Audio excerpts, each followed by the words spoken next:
reveal the secrets of the universe by the travel through time. Only when we take the inward journey will we discover the true universe, the forgotten truth about the self, the supreme and the eternal world drama.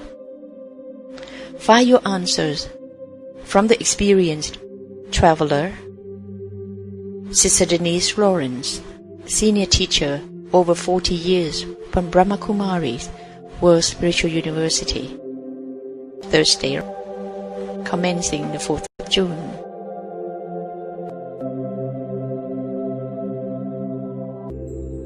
We welcome you, the seekers, to travel through time from the ancient wisdom to the modern way of living. The truth is that the seeker can come from many different backgrounds, living all kinds of lives. The truth is that you don't have to go anywhere. No bags to pack, but you do have to be ready to travel.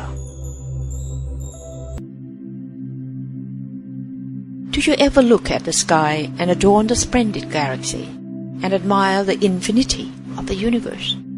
Do you ever linger alone in the night, pondering the true meaning of life? What is the universal truth? Who am I? Where will I go after death? What am I doing here now? Relation of the universe and human answer to spirit and soul are in our inner true self and innate wisdom. Let us explore and reveal the secret of the universe to different pictures and symbols in our mind. This is the 7 keys of enlightenment of the traveler. First, the light between the eyes. Second, the alpha point. Thirdly, the silent union. Fourth, the justice of karma. Fifth, the never-ending cycle. Sixth, recognizing the time. The 7, the door to the future.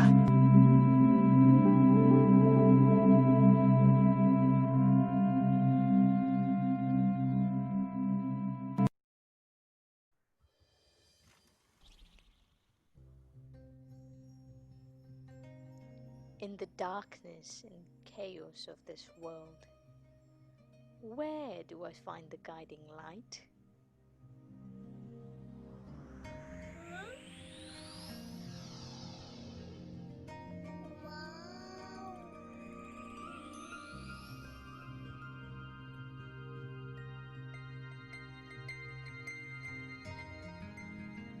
Step into the light.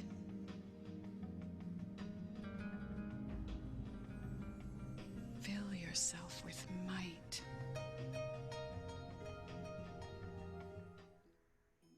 Come join us on this journey to reveal the secrets of the universe.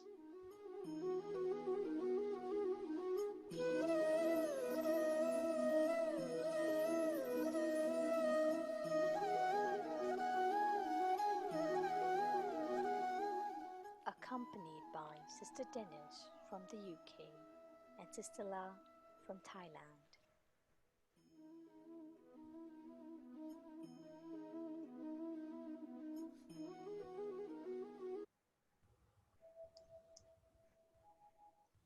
Hello, I'm Pratu Bosley and I welcome you to the 6th episode of this series, Recognizing the Time. The year 2020 has brought drastic changes and challenges to humanity. We're surrounded by extreme uncertainties. Even with such tremendous flow of information on social media platforms, we are unaware and uninformed of what will happen next. Uncertainty and sorrow are at their peaks. In such a time, it becomes essential to recognize where we are at the present and where we are headed. This is the time when people are looking forward to a better and a new normal. Awakening to a new way of thinking, being, and living. Today, in this session, we are going to recognize the newness that we are all that we all need and understand how to awaken our better future. We have with us our dear sister Dennis, who comes from the UK and is currently situated in Munich. Sister Dennis, thank you so much for joining on this 6th episode. We also have another wise soul with us, Sister La, from the other side of the world, Thailand, who will be joining us in the question answer session as well. Now I'll be handing over to Sister La. What does it say to make you available for Thailand today? Welcome, Sister Denise, to the episode of Recognizing the Time. After traveling through time up to this point, this is a time of glorious virtues, self-sacrifice and unselfishness. I think they have already known or have already have the answer why you are here. Out of your spirit of serving humanity in this time of darkness, welcome again, Sister Denise, to Thailand. Thank you so much, Sister La. And it is my great pleasure to receive your kind invitation to share about the secrets of the universe, because it is so deep and so mysterious, but yet we have been fortunate to receive some insight into what is happening. And as Sister Prajwa was saying, there is absolute uncertainty, and 2020, the year of COVID-19, the year of Black Lives Matter, the year of a lot of people who are internally displaced within their countries due to war, largest number of refugees since the Second World War, yet we are supposed to be in peacetime, but there are maybe about 30 wars going on, which we only sometimes hear about in the media. Unemployment is so enormous that people have tremendous financial insecurity, and the situation in most people's home environment is very unstable and uncomfortable for most people. So what is happening? The title of the session today, the 7th and the 6th in our series, is Recognizing the Time. So what time are we passing through? According to the study and practice of Raj Yoga, as defined at the Brahma Kumari's World Spiritual University, we have to see everything in terms of the great world cycle. This is a 5,000-year world cycle that we've already looked at in an earlier episode in this series. And the time that we're passing through is the time of the convergence or confluence between two cycles. So this is a time of tremendous change. And tremendous change means tremendous uncertainty, because no one knows what is going to happen next. People's schools have been disrupted, so they cannot plan for their future. Children in particular are feeling very unstable in these times. So we talked earlier about the cycle where we are passing through ages: the golden age, the silver age, the copper age, the iron age, and the gradual progression from one to another, which is a gentle diminishment of value, which is indicated by gold, silver, copper, iron. That progression is a devolution. But to go from iron to gold is a huge leap. And so this is the time where there is a convergence of the most imperfect the most degraded with the most perfect and elevated. It is a convergence of a tremendous overpopulation of the world to a time when the population is very small. It is a time where humanity is undergoing, I think, the greatest change of all time. We also need to see the cycle in a larger context. The cycle itself is quite large, this 5,000 year cycle, but the larger context in which we look at it is something that we call the three worlds. Now, three worlds is interesting. One world is the world of matter, the universe, the known and the unknown material, physical universe that science has told us all about, and where we see so many cycles going on. The astrological cycle of 28,000 years is there, where the astrologers record the different changes that are represented in the movement of the stars. Another world is the world of the mind, the world that I call the mind space, where all memories are held. And once we recognize the self as a soul, which is forever, we can also understand that somewhere on some deep subconscious level within our souls is the memory of everything that has ever happened in our experience here in the material world. And then there is another world, the world of silence, the world of light, the world that is most known as nirvana. Nirvana is a word from Sanskrit that means the place of no sound, not even the sound of a thought.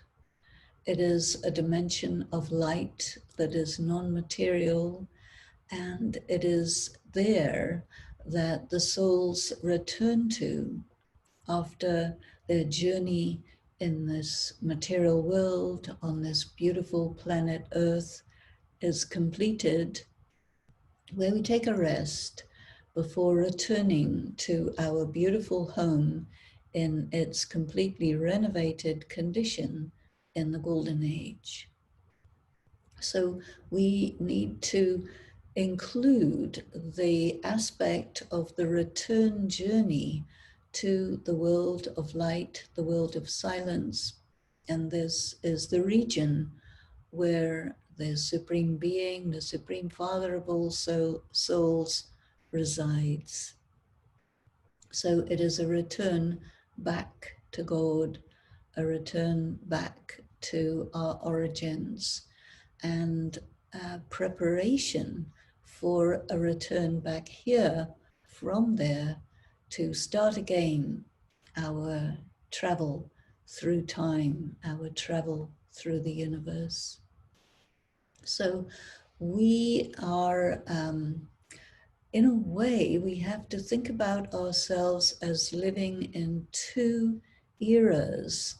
And this confluence period is a period where the two eras, the Golden Age and the Iron Age, come together.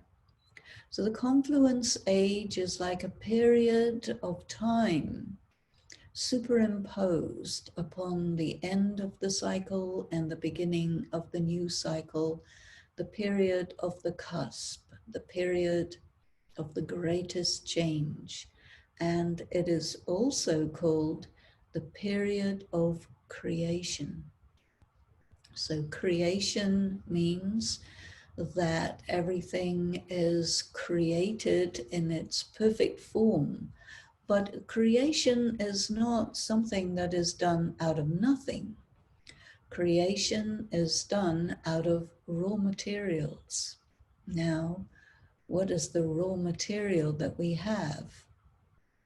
Well, the soul is in its completely depleted state, tired, worn out, fragmented, shattered in many cases.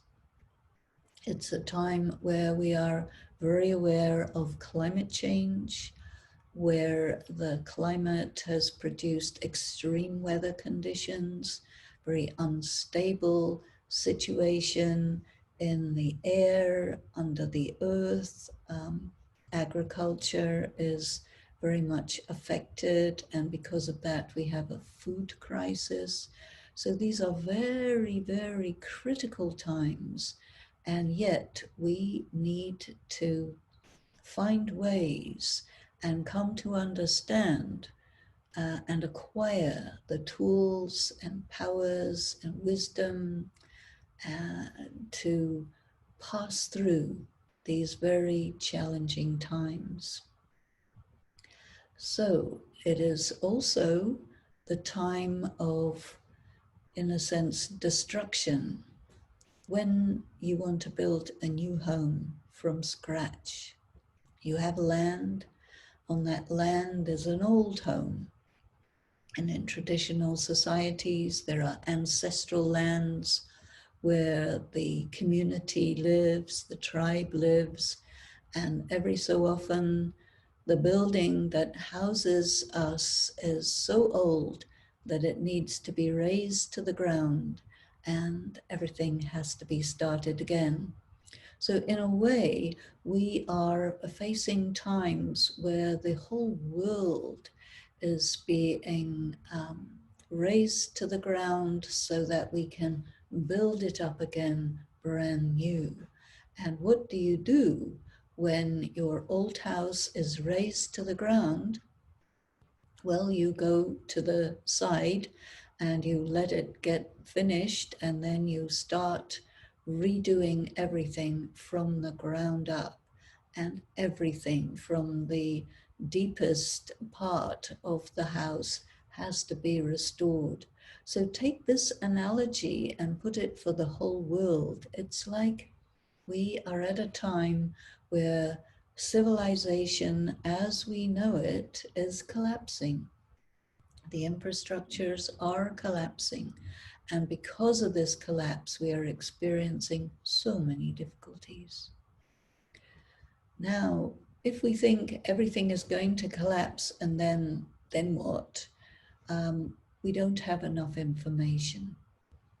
The new information that is coming through is simply this, that the collapse is there just as an instrument to enable us to rebuild, and rebuild in the most beautiful, the most practical way, taking advantage of all the advances in science and in terms of community building, taking advantage of all the spiritual knowledge that is needed to create a community of people who are loving, harmonious, see each other as souls, see the heart of each one, and the community becomes a beautiful experience for a very, very long time into the coming cycle.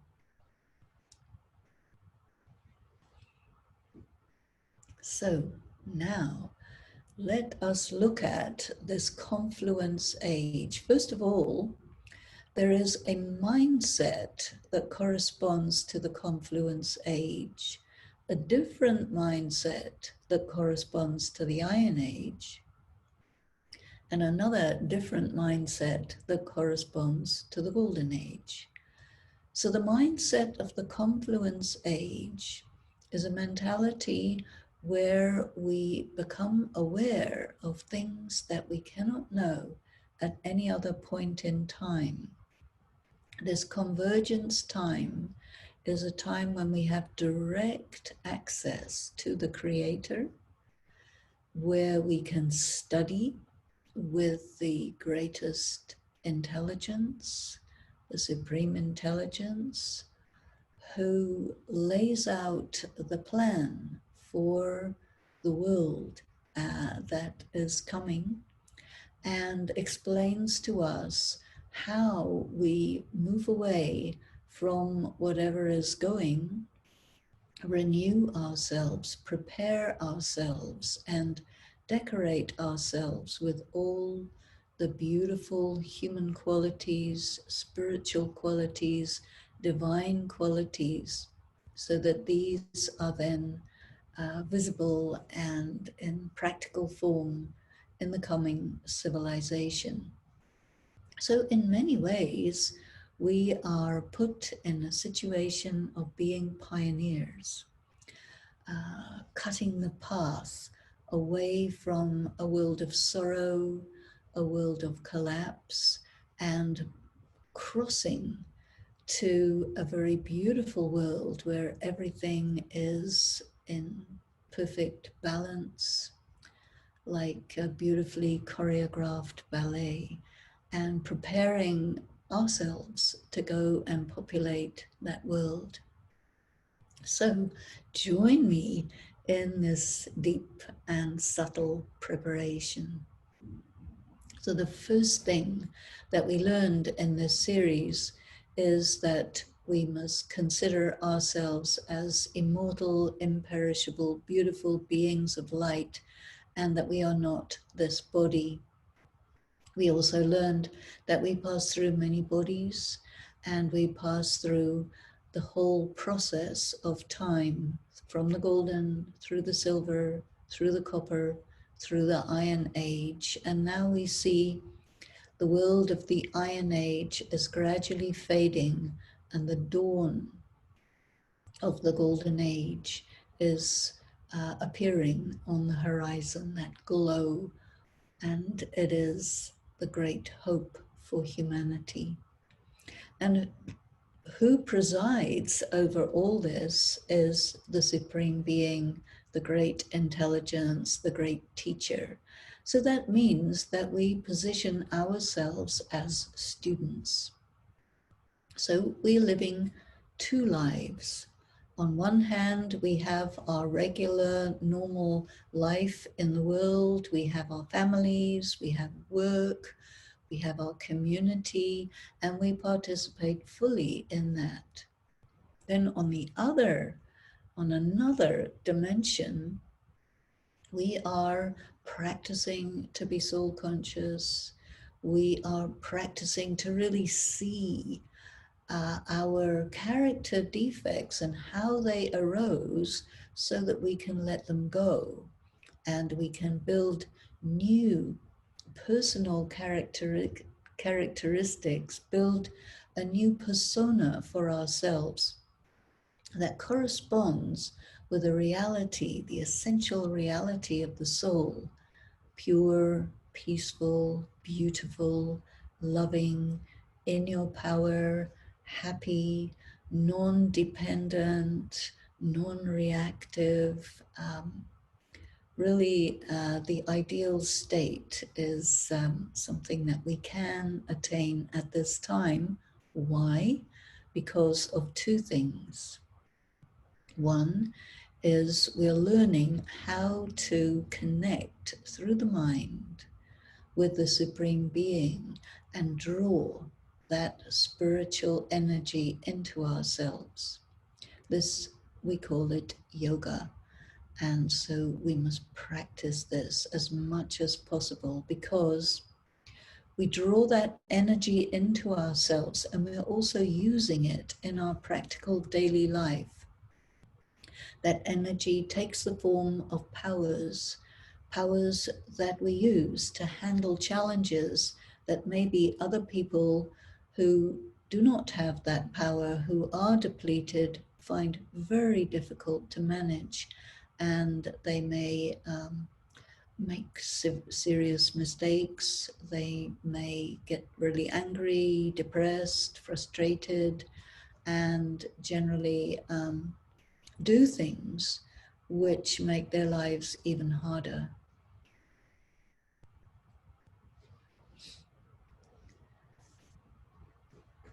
This power that is drawn is like light.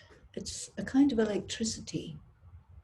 And when you draw this power into yourself, this power which is a combination of spiritual power, spiritual love, spiritual peace, spiritual purity, we can apply to the challenges. Uh, Instead of being reactive, it gives us the power to be proactive. But together with the power, we also need to apply the information that we're studying. And this is effectively the deep philosophy of karma. And we have looked at that in previous episodes.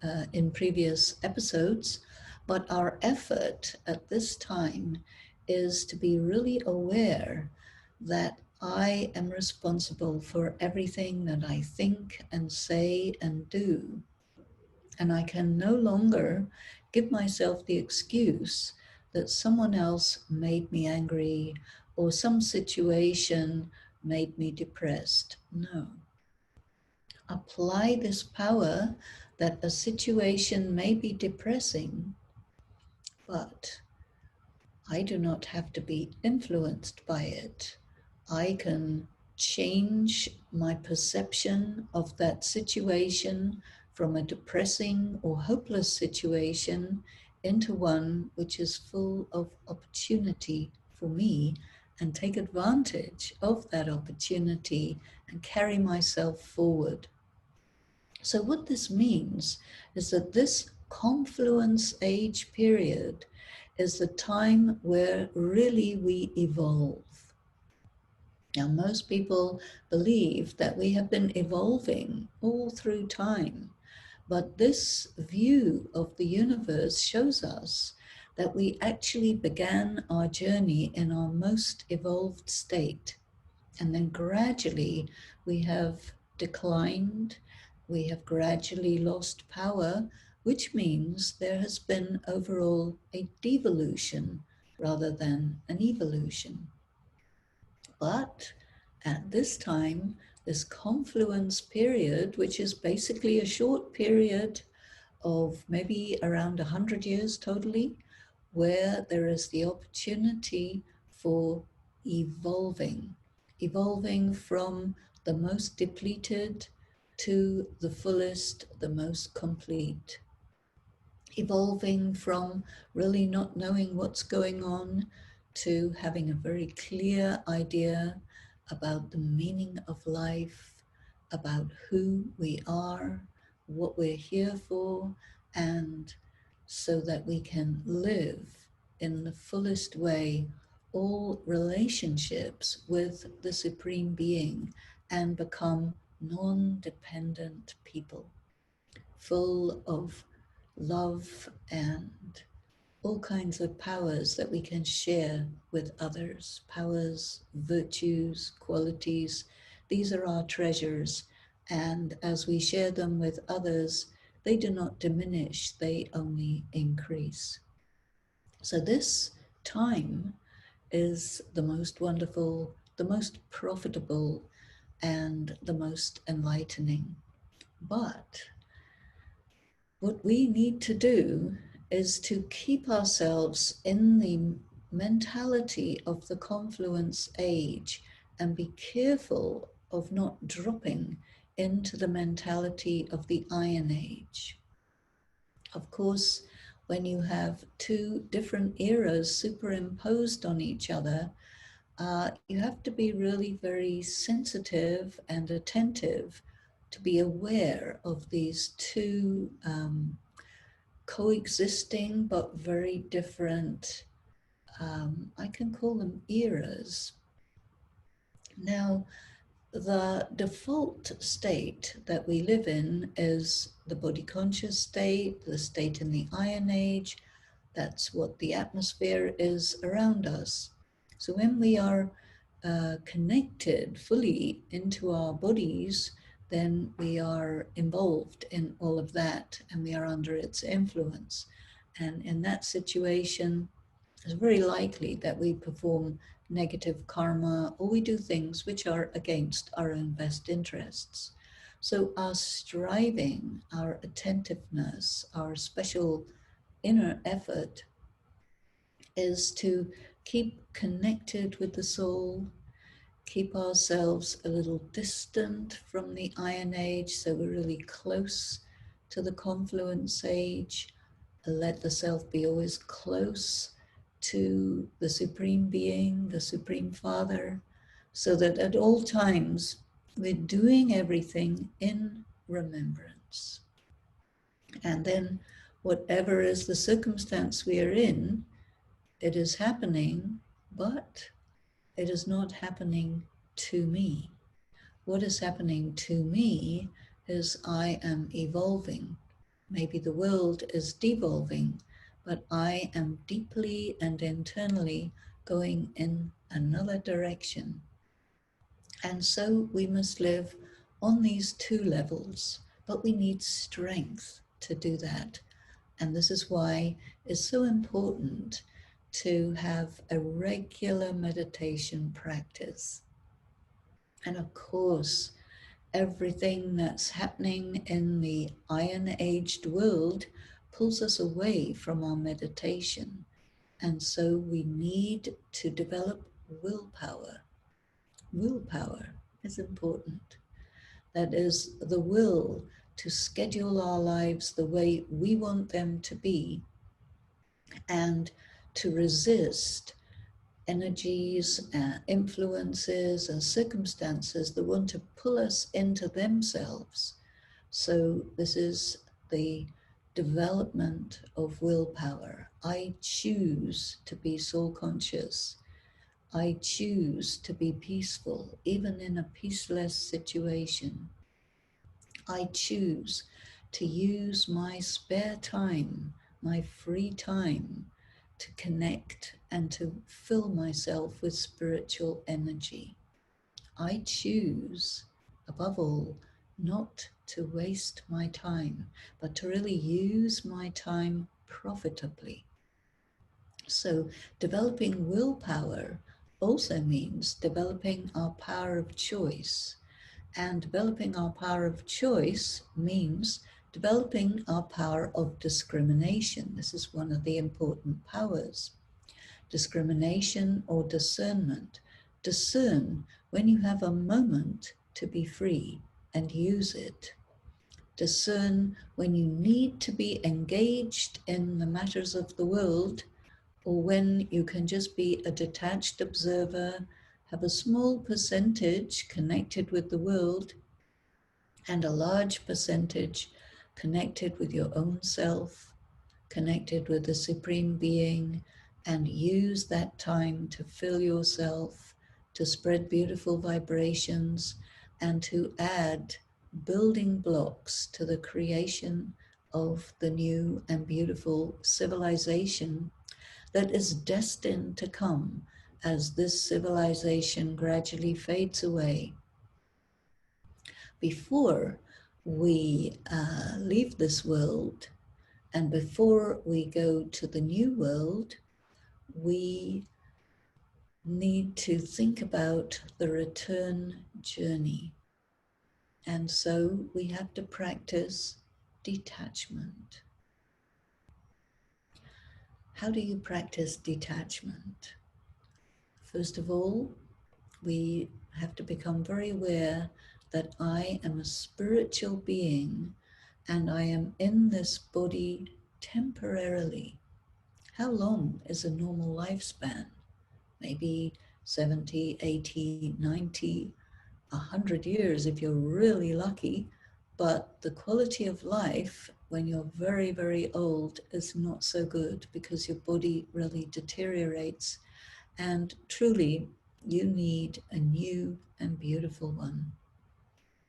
Everything that we say that we own in this world, like we say, this is my spouse. You get married to someone, you say, this person is mine. You create children, you say, these are my children. You live in a house, even if it's rented and not owned, still you say, this is my house. you drive around in your car or your motorcycle or your bicycle or you're walking, you will say, that is my vehicle. You will say, this country, this is my country. But in spiritual practice, we learn that we have to rethink this word my, because all of that is temporary. As long as I am in this body, yes, I can say these things are mine, but at any time I can leave this body, and then those things, they're not mine anymore, they're gone. Even if I am in this body, at any time, anyone could die, anything could be taken away, your assets can be stolen or destroyed. There is so much uncertainty in the world we live in that many things get taken away. Your job that you thought was so stable and secure, all of a sudden, it's not there anymore. And this is why people are being thrown into very anxious and worried states of mind. But lift yourself up to the confluence age and think about your karma. Your karma means all the actions you do, the things you say, the thoughts you think, the feelings that you sustain. The karma that you do produces consequences. When you produce pure karma, you guarantee that there will be good results. It's a airtight, watertight, absolute guarantee, because the law of karma cannot be interfered with or changed by anyone at any time. The problem is that up until now, people didn't know the fullest extent of the law of karma. And when you know a little, it's rather like not knowing at all. But with a study of Raj Yoga, you'll learn what is a good action, what is a good word, what is the best way to respond to any given situation, so that everything you do is building a secure future for yourself. Secure and beautiful relationships, good home, good health, good intelligence, wealth, all of these things are created by karma. And even if you have to leave your body, which eventually we all will, the karma that we do at this time produces results that endure for us for many, many, many births. Because anything done in the confluence age, the consequences are multiplied millions of times in comparison with how the law of karma works in the Iron Age, say, where the consequences of what you do are one for one. So the recommendation is to keep oneself in the confluence age. Keep oneself in this mentality that whatever is happening, it is not happening to me. Whatever I desire, whatever I want, whatever I choose, I can actually do that. And when I make my choices in the light of spiritual wisdom, my choices will be wise, considered, and with the very best consequences. So this kind of evolution that we have an opportunity to engage in is just right there in front of us and all around us. It's just up to us to take advantage. And the practice is remember, remember, don't forget. I'm a pure, peaceful, powerful, loving, blissful being of light. I am cultivating my willpower, my spiritual powers, my virtues, and second by second, I am sowing seeds of pure karma, which I will reap in the immediate, midterm, and long-term future.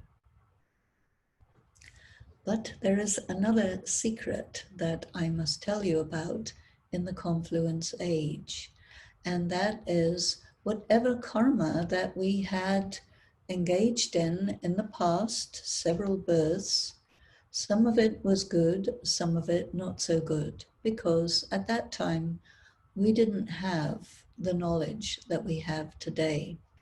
And so many things that we did done in ignorance were negative, and because the laws of karma are inexorable, sooner or later we have to settle our account of debt.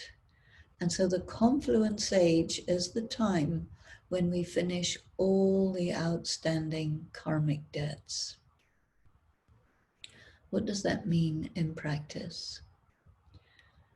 Each of us experience in our lives, there are many challenges.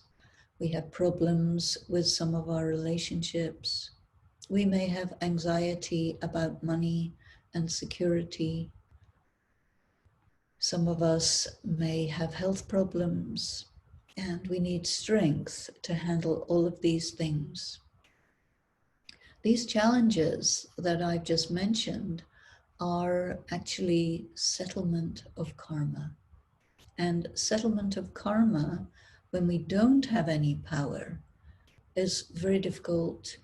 We suffer, we experience a lot of hardship, and we may feel that we can't make it.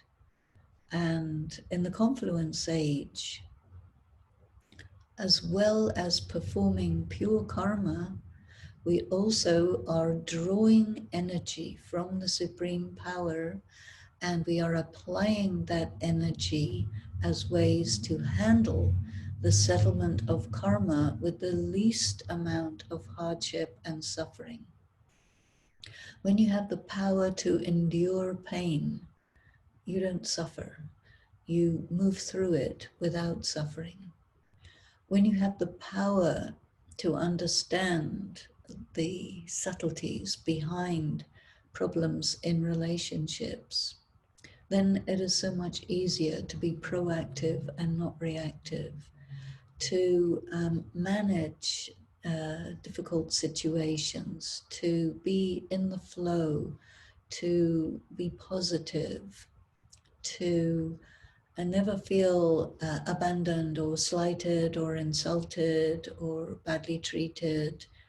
We can say, okay, someone else is doing something which may not be very good, but I do not have to take that personally. I do not have to take it on. I have the power to move through it with really no difficulty, no problem. And when it's past, that karmic account is over. And so our karmic bank balance is going more and more into credit, and the debts are getting settled, because drawing energy from the Supreme Being is like getting money. You're putting money, like spiritual money, into your karmic bank account.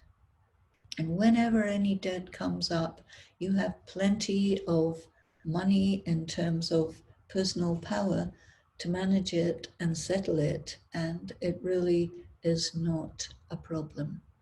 So the important thing is to see, okay, how much of this spiritual money do I need? Well, a lot.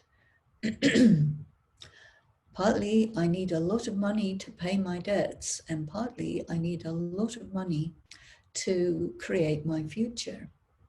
And so every time we sit in meditation, every time we keep ourselves in the confluence age mentality, every time we become detached observers regarding challenging situations in the Iron Age, we are accumulating profit.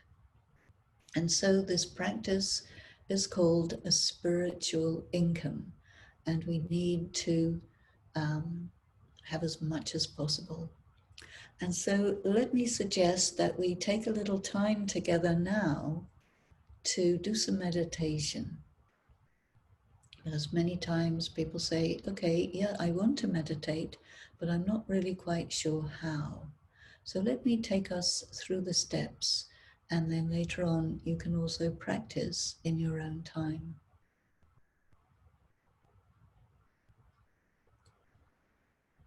So first of all, let yourself become calm and quiet. Let yourself be seated comfortably, balanced. Your breathing is stable and steady. And you can begin to focus your sense of self internally. Go within.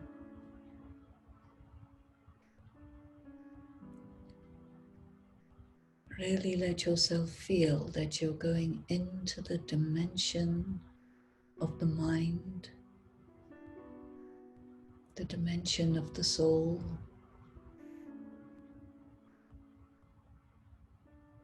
Feel the stillness, the quiet. The external world is a bit distant from you. You're focused, aware that you are a tiny point of light.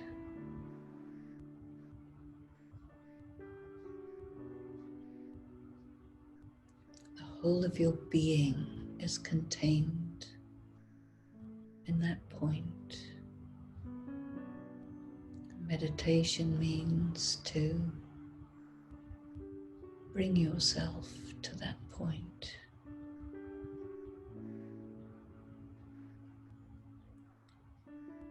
From the state of being expanded and out there in the world, you withdraw and focus deep within as a point of light.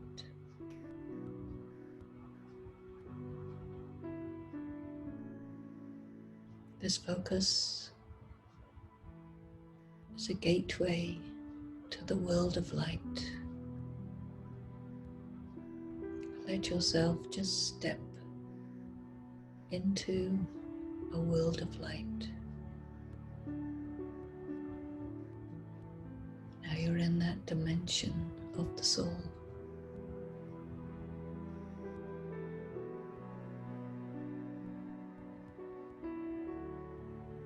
You're focused, very aware. I am a pure, peaceful, beautiful, loving, powerful being of light. And I have stepped into my home, the world of light.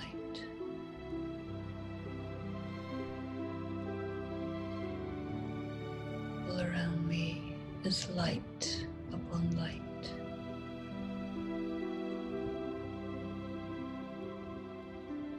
Still and silent.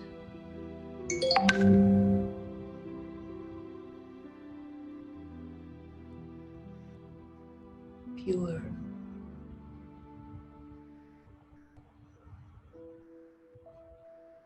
Beautiful.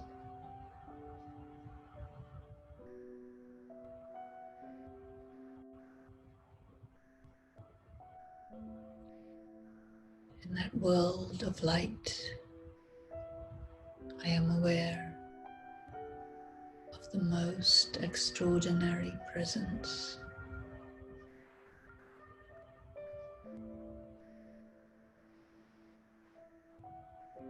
The Supreme Being, the light.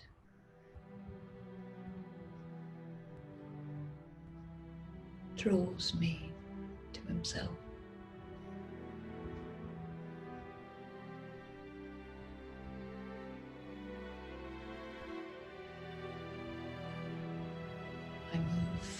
close into that light. And I am surrounded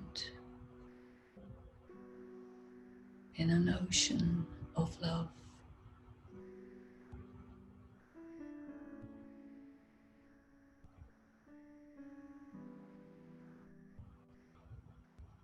Waves of beautiful peace move around me.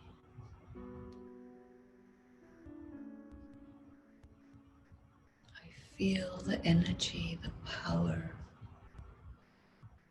entering into me, filling every corner of my being.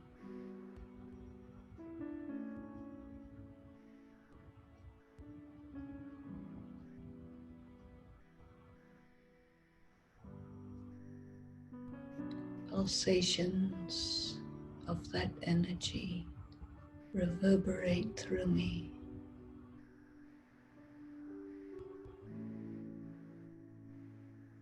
As if I am a conduit. Those waves reverberate and they spread into the world of matter.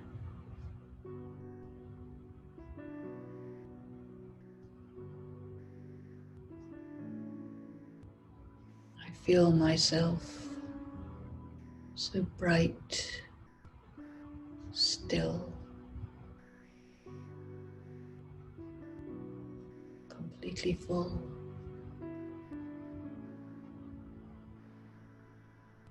stable.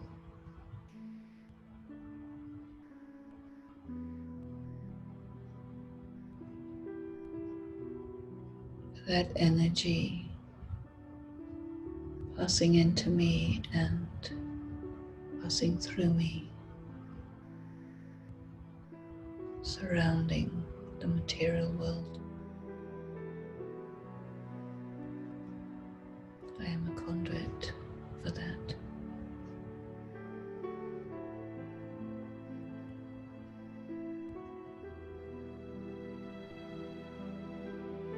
I become part of the renewal of the world.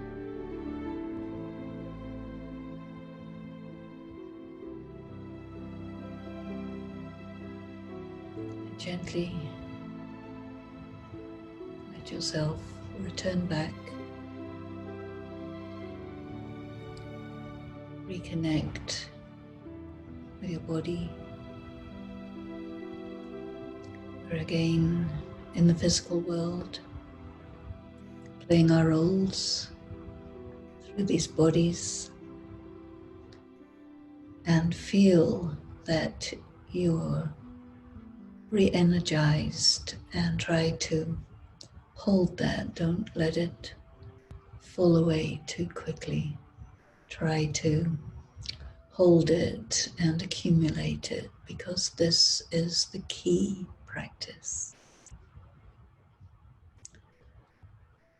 Om Shanti. Om Shanti, sister.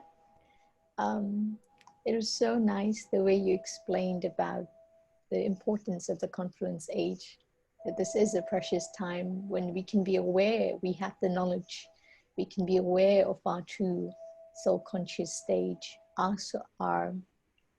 true self, and connect to the Supreme Soul, our Supreme Father, and charge ourselves 100% by connecting to the source of all powers. Sister, you mentioned something about detachment, detaching yourself from this old world and relations.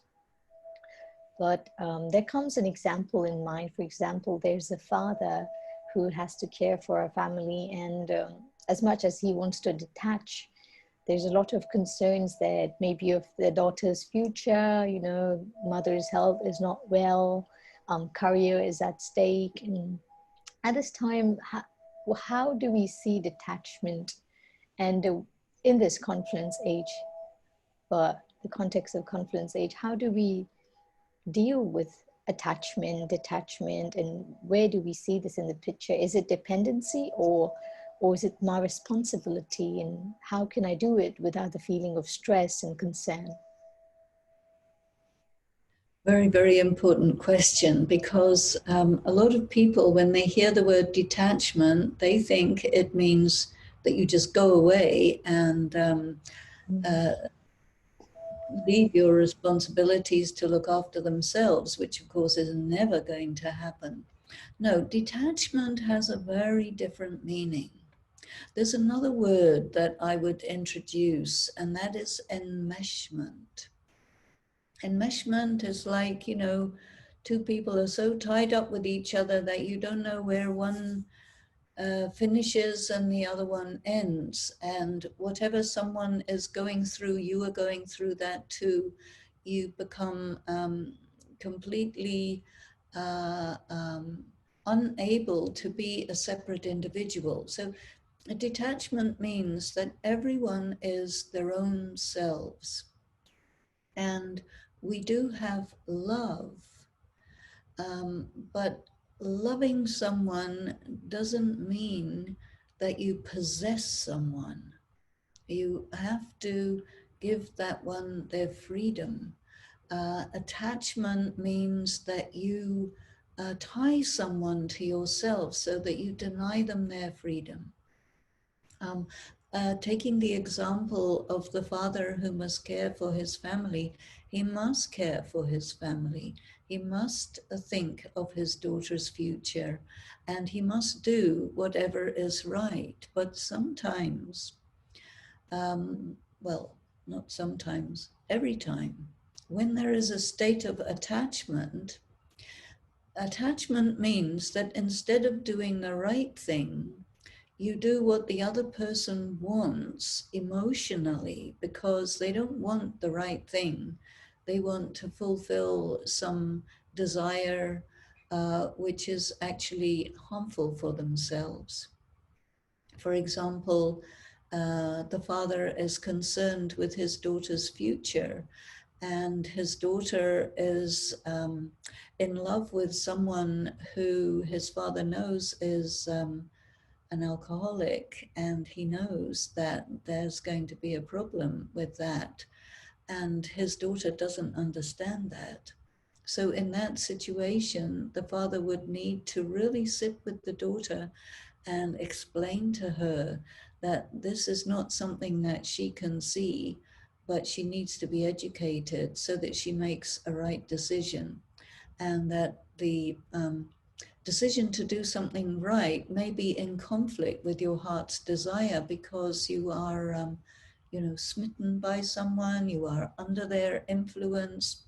And then when you wake up from that, then you make, you regret a lot, but you got yourself in trouble. So detachment is really the wisdom and the power to do the right thing, even when your heart may be pulling you to do the wrong thing. It's a little bit more like that.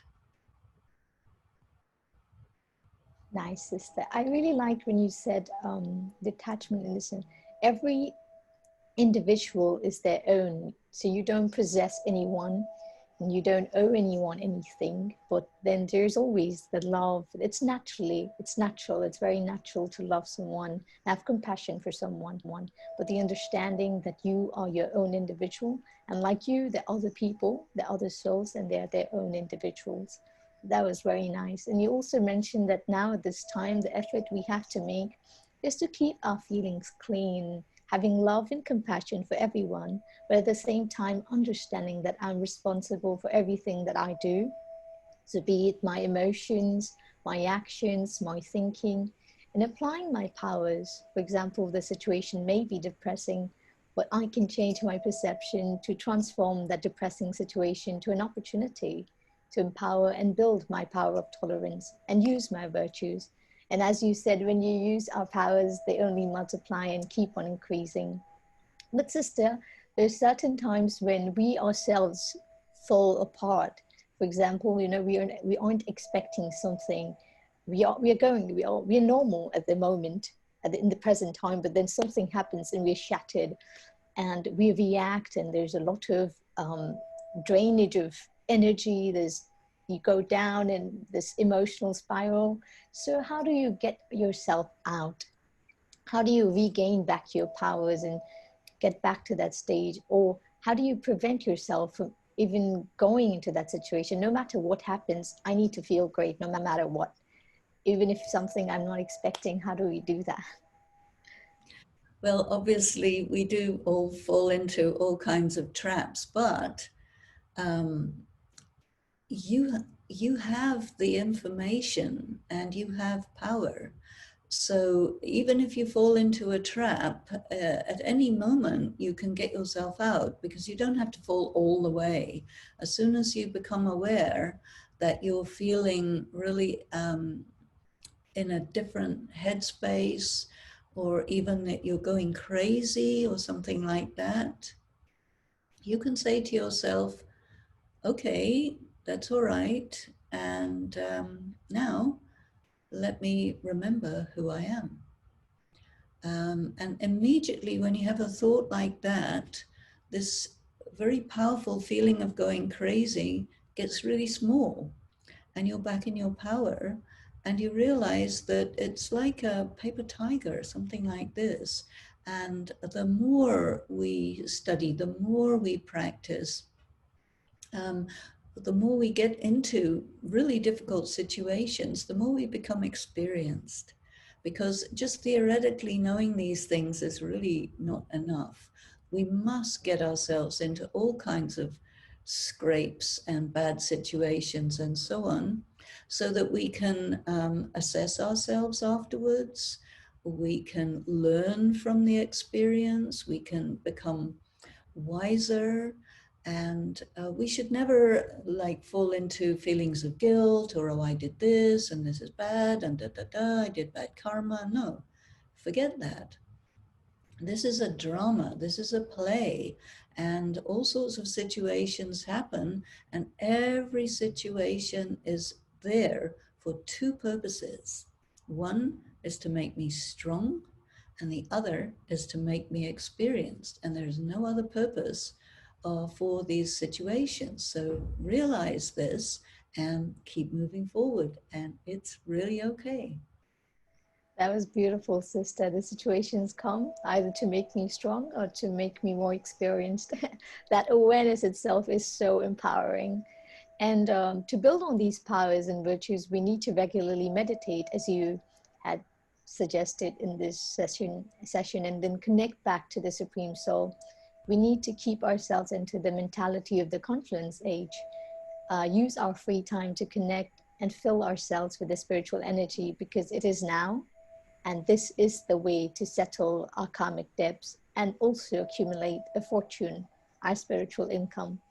So Dennis, you also mentioned that the confluence age is I think that the confluence age is the age of influence, because we could be influenced by the sorrow around us or by the spiritual power, and inspire and empower others to do the same as well, isn't it?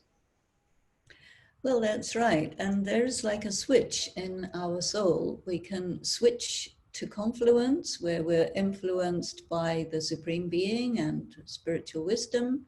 But this switch is on a timer, and the default position is switched off. So then we get influenced by the Iron Age. So our work is to make sure that we stay switched on. Mm. So I think my takeaway, just to so we can also get Sister La in it, my takeaway from this was that when my connection is with the divine, the supreme power, divine will be my aura and the state of my mind, as well as I'll be, earning a spiritual income. Now connecting my thoughts with something of the Iron Age, so it will be my aura and state of mind. So you can imagine it will be full of sorrow and low. So why not connect every moment with the Supreme One, who uplifts me and who also helps me have increase my spiritual income and my aura, and also like make my aura divine and my state of mind in every manner. Exactly. You got Yeah. it. Is to make sure that we stay switched on. Mm. So I think my takeaway, just to so we can also get Sister La in it, my takeaway from this was that when my connection is with the divine, the supreme power, divine will be my aura and the state of my mind, as well as I'll be, earning a spiritual income. Now connecting my thoughts with something of the Iron Age, so it will be my aura and state of mind. So you can imagine it will be full of sorrow and low. So why not connect every moment with the Supreme One who uplifts me and who also helps me have increase my spiritual income, and also like make my aura divine and my state of mind in every manner. Exactly. Thank you, Sister Dennis. Sla, could you please join Yes, us? yes, yes, yes. I could see your aura now. Thank you, Sister Denise, for recognizing the time, seeing the omens of our life, and knowing that now is our most important pilgrimage. In Brahma Kumaris was spiritual university where God imparts knowledge of complete truth. We use the term remembrance for yoga. And from your own experience, what does pilgrimage of remembrance mean to you at this time of the cycle? Sorry, you may have to adopt the form of a pilgrim now. You keep saying we have to do everything in remembrance, in remembrance. We would like to hear from you now. What is the pilgrimage of remembrance? Well, remember who you are. And very often people go into thoughts where you've really forgotten who you are.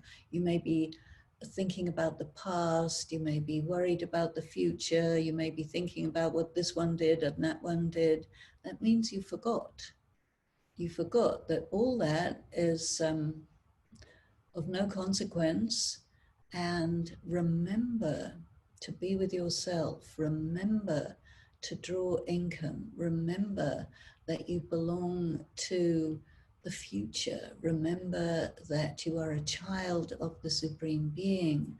Remember that the old world is like a TV show that's finishing. And why do you need to be preoccupied by it? Because all that happens is it drains your energy. So don't forget to take care of yourself. Don't forget to love yourself. Don't forget to notice when you are off track. And um, remember to take charge of your life. Remember to make your income. This is valuable time and short time. Don't waste your time. Remember, remember, remember, like that. It's like a mantra, magic mantra. So, when I became aware, I accepted. Or is as it should be, and all are as they are. And at the right time, whatever is to be will be. You remember the old song around time? Whatever will be, girl, Sarah, Sarah. Yeah. Um, well, it is the power of dramas there. But what is your power of choice to make an effort to get the rewards as you wish? You keep saying, you were saying, I choose to be so conscious. I use my spare time profitable. I choose to develop our willpower. And that is really a strong word for me. Willpower is connected with the intellect, and your intellect is really good to elaborate on that now. What is it to develop our willpower to overcome the situation like Um, I think the willpower and the absorption of spiritual power are absolutely symbiotic. Um, when people are spiritually drained, they also have very weak will, so that they cannot resist other influences, and they get pulled into things that they don't really want to go into, but they're not able to say no. They're not able to exercise their power of choice because their will is lacking. But when you are giving real proper time and attention to being soul conscious, to remember to be on the confluence age, to be in communication and communion with the Supreme Being. Talk to that one. Refer your situation to that one, because then you're opening yourself to that influence. And as you do that, the will to do the right thing gets strengthened in the process. So it's almost like a byproduct of your connection with the Supreme. And it's the other thing I would like to say is all these situations depend on your perception, because we experience the world through our sense organs, usually hearing and seeing is the main thing. But the place where we experience it is in our mind. We don't experience it out there where it's happening. Our experience is inside. The experience is inside the soul, which means it's under my control. And I can orient my perception to see in the situation whatever is useful for me. So it's a kind of attitude of enlightened self-interest. People sometimes will accuse you of being selfish if you want to do something that's good for you. But selfish is only when it's at the expense of other people, then it's selfish. But if you want to do something good for you, which is also beneficial for other people, that is really enlightened self-interest, and you are going into profit, and you are really functioning as a leader, because you are actually the magnet who pulls people into the direction of what is the right way to live life, what is the right way to relate to people in a manner that is a balance of love and detachment, where you will not go against the laws of spirituality. So you're in a balance of love and law, and you call the shots. You are the master. This is what Raj Yoga is all about.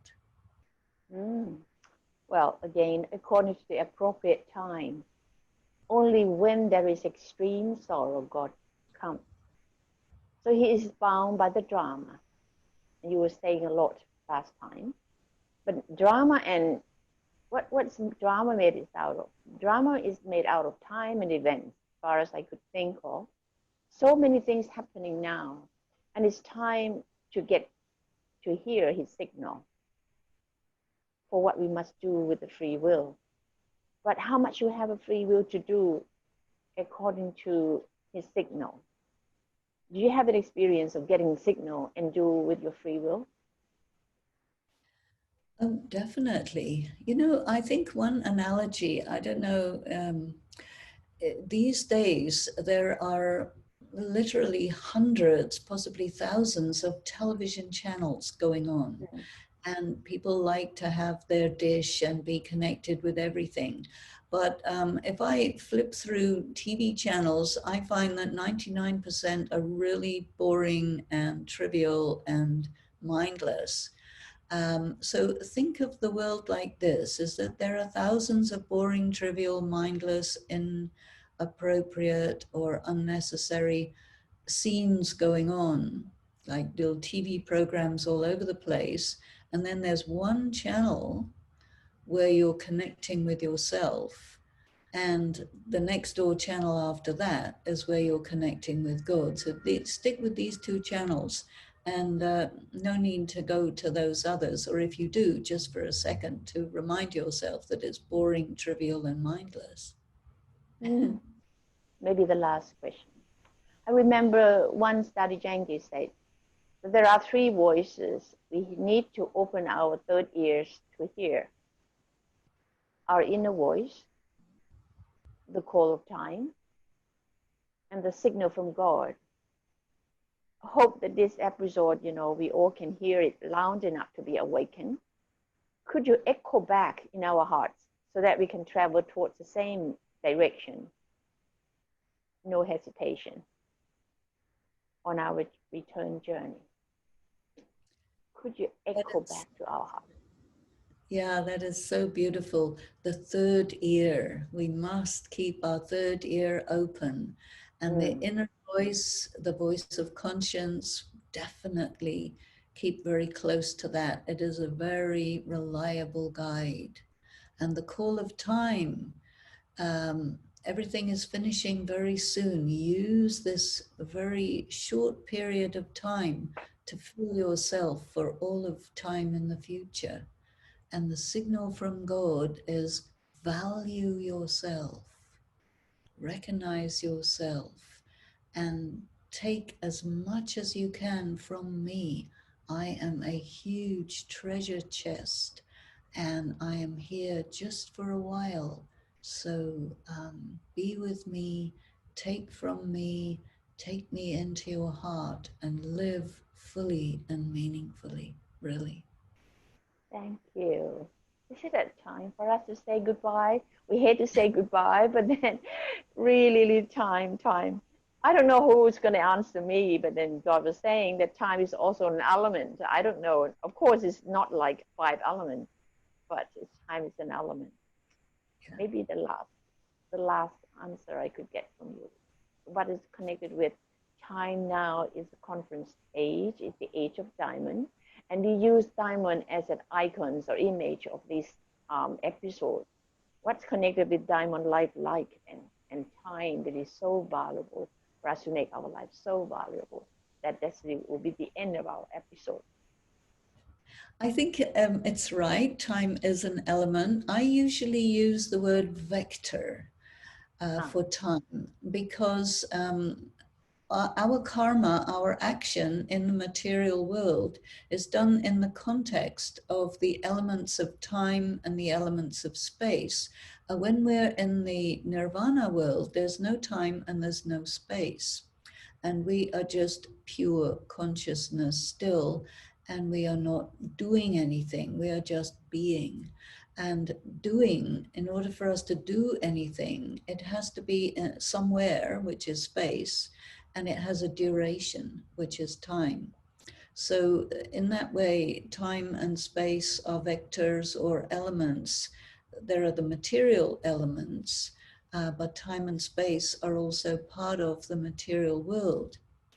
And the other element, which is very interesting and very subtle, is thought. Because thought is in many ways independent of time and space. The speed of thought is instant, so it's beyond time and space. And in our meditation practice, we need to really research this element of thought to free us from the constraints of time, space, air, earth, fire, water, and ether. 7 elements. The sixth key, recognizing the time. This is time of glorious virtue, self-sacrifice, and unselfishness. This is a time of dark addiction, hunger, of power, and carelessness of the heart. There are wonders and horrors. There is wisdom and there is foolishness. No matter what story we are living, we each exist in an unseen box, among familiar walls, built of preconception and self-righteousness and fear. But this dark, confusing hour is a time of the greatest challenge, and it is precious beyond belief. The call comes now from the purest, highest truth. It does not drown out the time. It amongst the noise. Recognizing the time, seeing the omens of your life, and knowing that now is your most important pilgrimage is the sixth key.